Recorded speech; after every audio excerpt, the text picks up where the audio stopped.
प्रयागराज में अद्भुत, अलौकिक और अविस्मरणीय महाकुंभ अपने शिखर पर है।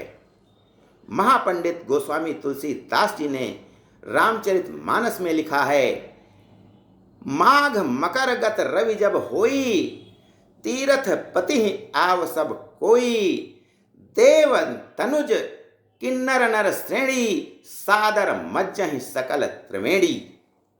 जी हाँ, इस महापर्व महाकुंभ का सबसे बड़ा रहस्य होता है नागा साधु, जो हमें देश के किसी भी कोने में दिखाई नहीं देते हैं, लेकिन जब कुंभ आता है तो वे प्रवासी पक्षियों की भांति अकस्मात हजारों की संख्या में इस भव्य आयोजन में सम्मिलित होने के लिए आ जाते हैं। तो आज हम जानेंगे कि महाकुंभ के इस आश्चर्य या इस रहस्य का क्या अर्थ है, कौन है नागा साधु, कहाँ से आते हैं, क्यों आते हैं, निर्वस्त्र क्यों रहते हैं। तो इस संबंध में ज्ञान गंगा के इस 3 पत्ती कार्यक्रम में आपका स्वागत है। आइए हम जानते हैं कि कौन है नागा साधु, कहाँ से आते हैं, हमें दिखाई क्यों नहीं देते हैं, कुंभ के मेले में ही क्यों आते हैं, कहाँ रहते हैं। वर्षों तक वन में घूम घूम बाधा विघ्नों को चूम चूम, सह धूप घाम पानी पत्थर, नागा आए कुछ और निखर। आ गया मकरगत माघ माह, आ गया मकरगत माघ मास, नागा लौटे वन से साहस, पावक में कनक सदृश तपकर, वीरत्व लिए कुछ और प्रखर, नस नस में तेज प्रवाह लिए कुछ और नया उत्साह लिए। जी हाँ, महाकुंभ के सबसे बड़े आकर्षण नागा साधु, ये जो आते हैं कुंभ के मेले में, वनों से आते हैं, पहाड़ों से आते हैं, कंदराओं में तपस्या करने के बाद प्रकट हो जाते हैं अचानक और हमारे आकर्षण का केंद्र बन जाते हैं। तो इतिहास में जब हम इस संबंध में देखते हैं तो भारत पर समय समय पर आदिकाल से अनेक विदेशी आक्रांताओं ने आक्रमण करके इसके एक एक पंख को नोचा है। चाहे सिकंदर हो, शक हो, हूण हो, कुषाण हो, सब विदेशी आए, लेकिन उन्होंने भारत पर आक्रमण किया, हमारी संस्कृति, हमारी आस्था, हमारी सभ्यता पर नहीं किया। लेकिन 711 ईस्वी में जब मोहम्मद बिन कासिम ने सिंध पर आक्रमण किया तो उसने भारत को लूटा ही नहीं, अपितु उसने हमारी संस्कृति, हमारी आस्था को पंगु बना दिया। बहुत से युद्ध हुए हैं भारत ने। भगवान श्री राम ने लंका में रावण पर विजय पाई, सिकंदर भी आया, लेकिन किसी ने किसी स्त्री की ओर आंख उठाकर नहीं देखा। लेकिन जब से ये आतताई पधारे भारत में के इतिहास में, तब से उन्होंने भारत की संस्कृति को मिटाना प्रारंभ कर दिया। पहले हमारा धर्म संगठित नहीं था, हमारा सनातन संगठित नहीं था। यहाँ पर शैव होते थे जो केवल भगवान शिव को ही मानते थे, भगवान शिव को ही पूजते थे। काली माता को पूजने वाले अलग संप्रदाय बनाए थे, विष्णु जी के समर्थक पूजा करने वाले अलग थे। सब एक दूसरे से विरोध करते थे, खून के प्यासे भी रहते थे। ऐसे में जरूरत थी भारत को सांस्कृतिक एकता के सूत्र में बांधने की। तो इसके लिए 788 ईस्वी में भगवान शंकराचार्य, आदि शंकराचार्य के नाम से जिन्हें हम जानते हैं, वे इस धरती पर जन्मे और उन्होंने सनातन को एक सूत्र में पिरोया।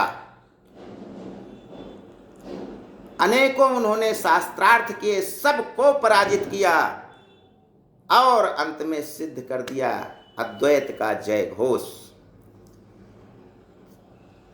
रामायण, महाभारत, गीता, उपनिषद, वेद सबकी उन्होंने नए सिरे से व्याख्या की और सारे भारत को एक धर्म सूत्र में बांधा जो सनातन कहलाया।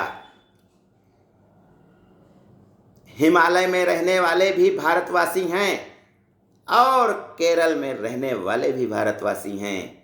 दोनों के रहन सहन, संस्कृति, भाषा सब में अंतर है, लेकिन फिर भी शंकराचार्य जी ने उनको एक सूत्र में बांधने के लिए 4 मठों की स्थापना की। पूरब में गोवर्धन मठ, पश्चिम में शारदा पीठ द्वारिका और उत्तर में ज्योतिर्मठ बद्रीनाथ और दक्षिण में श्रृंगेरी मठ। ये मठ तो बन गए और इनमें एक एक शंकराचार्य की नियुक्ति भी हो गई, लेकिन जब आक्रांता आक्रमण करेंगे तो अकेले शंकराचार्य क्या कर लेंगे। इनको तो क्षण भर में ही आक्रांता धूल चटा देंगे, सनातन को मिटा देंगे। इसलिए इनके लिए आदि शंकराचार्य ने 7 अखाड़ों का निर्माण किया,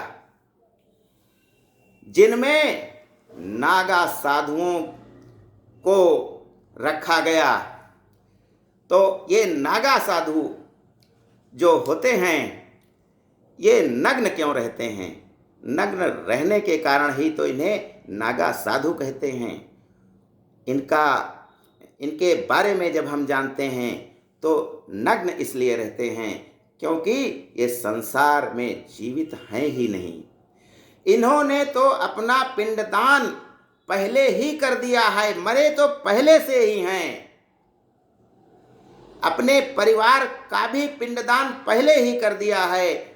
परिवार भी नहीं है, खुद भी नहीं है, और इनका केवल शरीर है, वह है सनातन की रक्षा करने के लिए।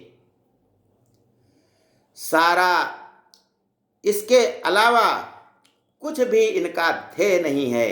तो ये 7 अखाड़ों में जब ये नागा साधुओं को रखा गया, जो धर्म की रक्षा के लिए समय समय पर सामने आए, और चाहे विदेशी आक्रमण हो या अन्य कोई धर्म पर जब भी संकट आया है, इन्होंने अपना सर कटवाया है। भारत की नीति है कि हमने किसी पर कभी आक्रमण नहीं किया, लेकिन विदेशी ही आक्रमण करते आए हैं